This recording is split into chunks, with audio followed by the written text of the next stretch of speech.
Hello. जैसा कि आप लोग पिछली बार औरंगजेब तक का पढ़ लिए थे कि औरंगजेब जो था शासन करने में मुगल का सबसे अंतिम शासक था, मतलब शासन करता था, लेकिन अंतिम शासक मुगल बादशाह बहादुर शाह जफर थे, जिनका अंत 1857 में हो गया था। लेकिन औरंगजेब की मृत्यु के बाद इसका पतन प्रारंभ हो ही गया था। तो ये इतनी चीज़ों को हम पिछली बार पढ़े थे, और आज जो हम पढ़ने वाले हैं वो इतिवृत्तों की रचना के बारे में पढ़ेंगे कि आखिर इतिवृत्तों की रचना क्यों की गई। मतलब किसी प्रकार का इतिवृत्त को राजा ने क्यों लिखाया, इसका तो कुछ तो कारण होगा। तो प्रश्न आपका है कि इतिवृत्तों की रचना क्यों की गई थी, मतलब मुगल काल में मुगल बादशाह ने इतिवृत्त की रचना क्यों कराई थी। तो ध्यान दीजिएगा कि मुगल बादशाह द्वारा तैयार कराए गए इतिवृत्त साम्राज्य और उसके दरबार के अध्ययन के महत्वपूर्ण स्रोत हैं। तो ये इतिवृत्त जो है, मुगल काल का जो इतिवृत्त है, वो इतिवृत्त मुगल काल के साम्राज्य की उसके इतिहास को बताने में बहुत मदद करता है। उसका एक इतिहास, मतलब मुगल काल के इतिहास का अध्ययन करना है तो मुगल कालीन इतिवृत्त को पढ़ना होगा, है ना। क्योंकि बहुत सारी बातें जो है वो लोगों तक पहुँचे कैसे, उसके लिए हम लोग पुस्तक लिखाने का काम करते हैं। मैं आगे ये भी पढ़ूंगा कि आखिर इतिवृत्त रचना किस प्रकार से की जाती थी, पांडुलिपि किस प्रकार से तैयार की जाती थी। मुगलों ने इतिवृत्त की रचना इसलिए करवाया ताकि मुगलों शासन का विरोध करने वाला क्षत्रिय शासक का प्रभुत्व का पता लगे। और सबसे बड़ी बात बताया कि मुगलों ने इसलिए करवाया था अपनी इतिवृत्त की रचना ताकि आने वाला समय ये समझ सके कि मुगल शासन के समय किस प्रकार के राजा हुआ करते थे, किन किन में मुगल काल को दबाने का सामर्थ्य था। जैसे आपने पिछली बार महाराणा प्रताप का पढ़ा था। तो यहाँ पर आपको ये जानना होगा कि आखिर मुगल काल में कौन कौन से ऐसे शासक हुआ करते जो मुगल से टक्कर लेने की कोशिश किया करते थे। तो बाबर के समय में जो था कृष्णदेव राय था, है ना। कृष्णदेव राय का बहुत प्रशंसा किया है बाबर ने। और उसी प्रकार से अकबर के काल में जो बताया गया है वो महाराणा प्रताप के बारे में, तो वो अपने समकालीन के बारे में बतलाने के लिए भी वो इतिवृत्त का रचना करवाते थे। मुगल इतिवृत्तों के लेखक मुगल दरबारी ही रहे। मतलब मुगल कालीन इतिहास को लिखने वाले जितने भी थे वो मुगल दरबारी थे, मतलब मुगल दरबारी इतिहासकार थे, बाहरी इतिहासकार नहीं थे। यहाँ पर गलत को पर पर्दा भी डाला गया है, सही बात को लिखा गया है जो सच्चाई हो समाज के लिए, और कुछ मुख्य इतिहास से हटकर भी इतिवृत्त लिखने का कार्य किया गया था। तो मुगल इतिवृत्तों के लेखक मुगल दरबारी ही रहे। उन्होंने जो इतिहास लिखे उन्हें केंद्र बिंदु में थी शासक पर केंद्र घटनाएं, शासक का परिवार, दरबार और अभिजात युद्ध और प्रशासनिक व्यवस्था की चर्चा अकबर, शाहजहां और आलमगीर। देखिए प्रश्न यहाँ आता है कि आलमगीर के नाम से कौन जाना जाता है, तो आलमगीर के नाम से औरंगजेब जाना जाता है। कि कहानियों पर आधारित इतिवृत्तों के शीर्षक अकबरनामा, शाहजहांनामा और आलमगीरनामा के संकेत मिलते हैं। तो प्रश्न रहेगा कि हर एक शासक का, ध्यान दीजिएगा, मुगल इतिवृत्तों में जो लिखाया गया मुगल दरबारियों ने लिखा तो सबका एक ग्रंथ लिखा। जैसे बाबरनामा को लिखने वाला बाबर था, हुमायूंनामा को लिखने वाला गुलबदन बेगम थी, अकबरनामा को लिखने वाला अबुल फजल था। उसी प्रकार से हर एक मुगल शासक का इतिहास लिखा गया, जिसमें बताया गया कि अकबर का, शाहजहां का और आलमगीर का लिखा गया है, ठीक ना।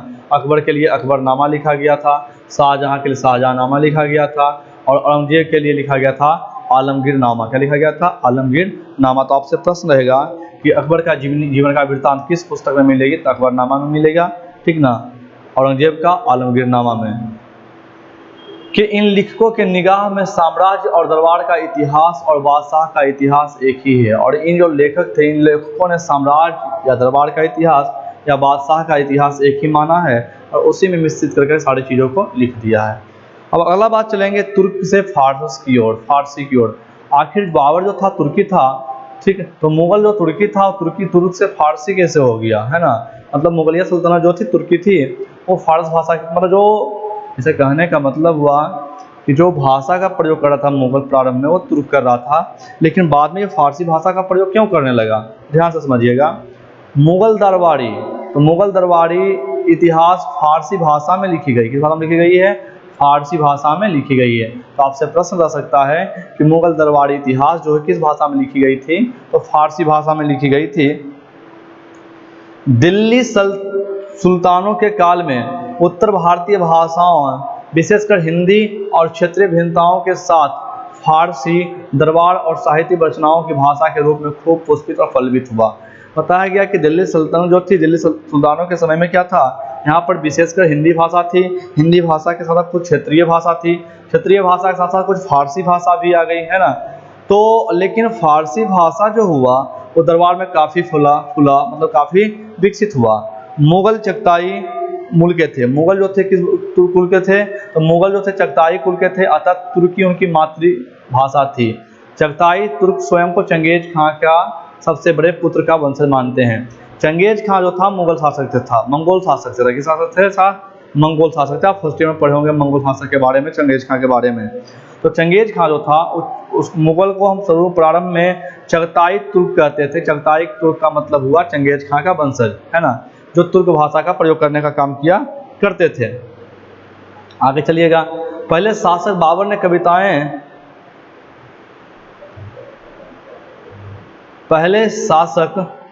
ने कविताएं और अपने संस्मरण इसी भाषा में लिखे थे।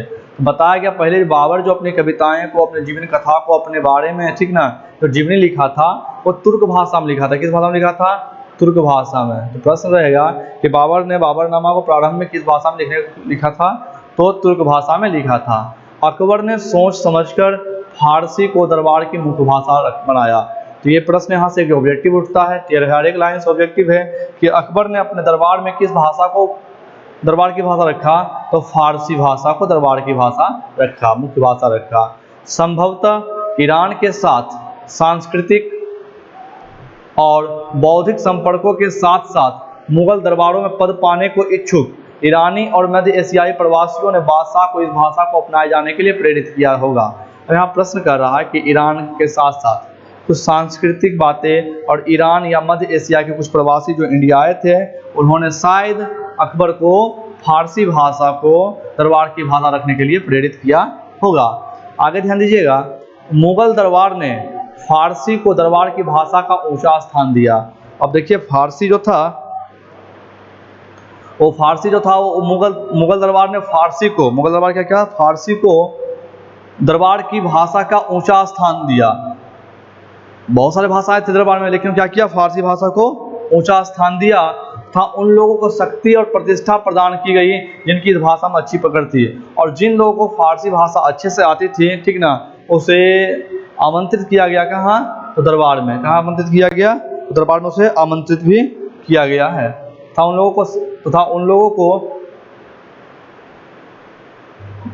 लोगों को शक्ति और प्रतिष्ठा प्रदान की गई। किन लोगों को प्रदान की गई थी, तो जिन लोगों को फारसी भाषा का ज्ञान था, है ना। आगे कहता कि राजा शाही परिवार के लोग मतलब राजा के जो अपने परिवार के लोग होते थे, और दरबार के विशिष्ट मतलब जो खास लोग होते थे सदस्य, फारसी बोलते थे। किस भाषा बोलते थे, तो फारसी बोलते थे। तो प्रश्न रह सकता है कि राजशाही परिवार किस भाषा का प्रयोग करते थे अकबर के काल में, तो फारसी भाषा का प्रयोग करते थे, या अकबर का जो विशिष्ट सदस्य होता था वो भी फारसी भाषा बोलने का कार्य किया करता था। आगे फारसी के हिंदवी के साथ पारस्परिक संपर्क से उर्दू के रूप में एक नई भाषा निकल कर आई। देखिएगा, अब यहाँ पर उर्दू भाषा का उत्पत्ति कहाँ से हुआ था, तो उर्दू भाषा का जो उत्पत्ति हुआ फारसी भाषा और हिंदी भाषा के मिश्रण से। तो बताया गया कि फारसी के हिंदवी के साथ पारस्परिक संपर्क से, जब फारसी भाषा और हिंदी भाषा का पारस्परिक संपर्क बना तो वहाँ एक नई भाषा निकल कर आई, जिसे क्या कहते हैं, उर्दू भाषा। क्या बोलते हैं, उर्दू भाषा। उर्दू के रूप में एक नई भाषा निकल करके आई। अकबरनामा जैसे मुगल इतिहास फारसी भाषा में लिखे गए हैं। तो प्रश्न रहेगा कि अकबरनामा जैसा मुगल इतिहास जो है किस भाषा में लिखा गया था, तो फारसी भाषा में लिखा गया था। किस भाषा में लिखा गया था, फारसी भाषा में लिखा गया है। जबकि अन्य जैसे बाबर के संस्मरणों का बाबरनामा के नाम तुर्की से फारसी में अनुवाद किया गया है। तो ध्यान दीजिएगा कि प्रारंभ में जो है कि जो बाबरनामा लिखा गया था, तो बाबरनामा जो लिखा गया था तुर्की भाषा में लिखा गया है, लेकिन बाद में क्या हुआ है, तो इसका अनुवाद किया गया। क्या किया गया है? अनुवाद किया गया है।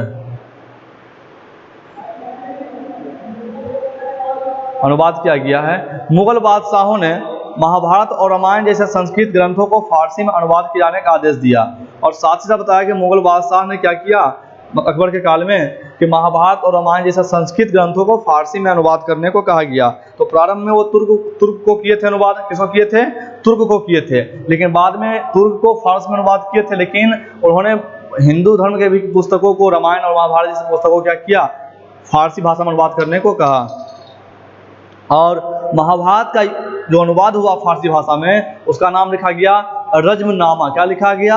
रज्मनामा। इसे युद्धों की पुस्तक के रूप में जाना जाता है। तो आपसे प्रश्न रह सकता है कि महाभारत का फारसी नाम क्या है ना?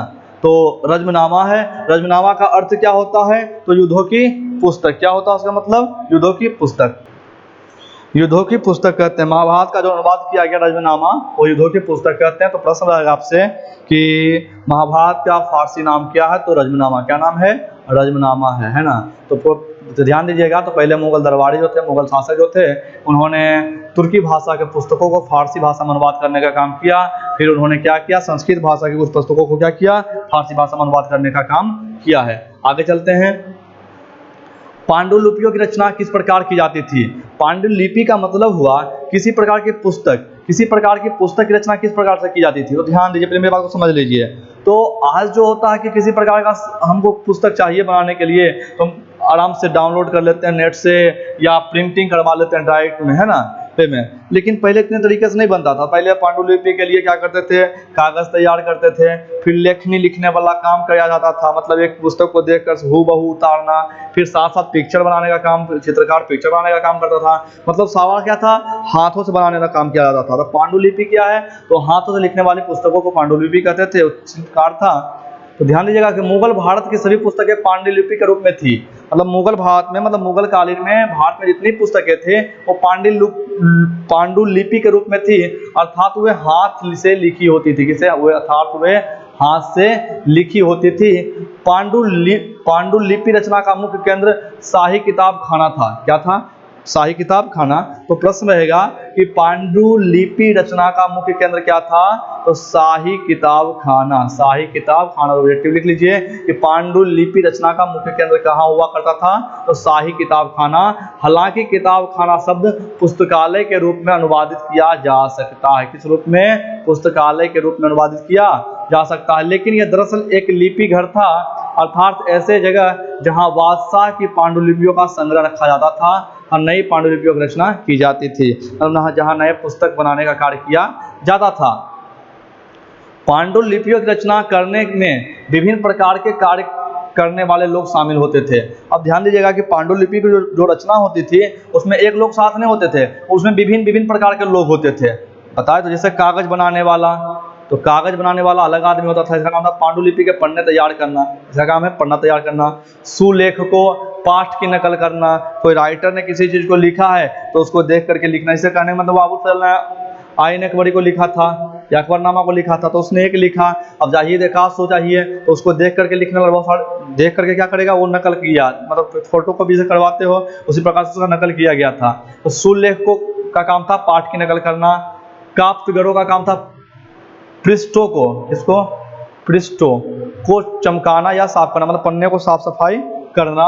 चित्रकारों का काम था पाठ के दृश्यों को चित्रित करना, मतलब किसी कहानी को मैंने लिखा, मैंने अकबर की कहानी को लिखा, माने अकबर शिकार करने जा रहा है तो शिकार करने जा रहा तो उस प्रकार के पिक्चर को लगाया, किसने? एक चित्रकार ने उस पर चित्र बनाने का काम किया। और जिल्दसाज होते थे, प्रत्येक पन्ने को इकट्ठा कर अलंकृत आवरण बैठाना और सारे पन्ने को एक जगह रख करके उसको सिलने का काम किया जाता था। इस प्रकार से एक पांडुलिपि या पुस्तक की तैयारी की जाती थी, बनावट की जाती थी। तैयार पांडुलिपि को एक बहुमूल्य वस्तु, बौद्धिक संपदा और सौंदर्य कार्य के लिए के रूप में देखा जाता था। और जो पांडुलिपि तैयार हो जाती थी वो बहुमूल्य वस्तु हो जाती थी, उसे अच्छी कीमत में बेचने का कार्य लगा करता था। सुलेखन का कार्य भिन्न भिन्न शैलियों में होता था। नस्तलीक अकबर की पसंदीदा शैली थी। और ध्यान दीजिएगा, सुलेखन का कार्य जो था भिन्न भिन्न शैली में होता था, एक शैली में नहीं, विभिन्न विभिन्न प्रकार के शैलियों में होता था। और उन शैलियों में नस्तलीक एक शैली थी जो अकबर का पसंदीदा शैली थी। तो अकबर की पसंदीदा शैली कौन सी थी? तो नस्तलीक। कौन सी थी? नस्तलीक। आगे चलते हैं, आज के लिए इतना ही, ठीक ना। और जो बचा हुआ फिर हम धीरे करेंगे। बाबू देखिए ऑनलाइन में क्या हो रहा है, सेटिस्फाइड नहीं हो रहे, क्योंकि हमारे सामने बच्चे नहीं हैं, है ना। तो लेकिन आप लोगों का क्लास कुछ चालू रखेंगे, छोटा छोटा वीडियो बना करके। तो आज के लिए इतना ही। कल हम बात करेंगे अकबर की धार्मिक नीति के बारे में और अकबरनामा और बादशाहनामा के बारे में, ठीक।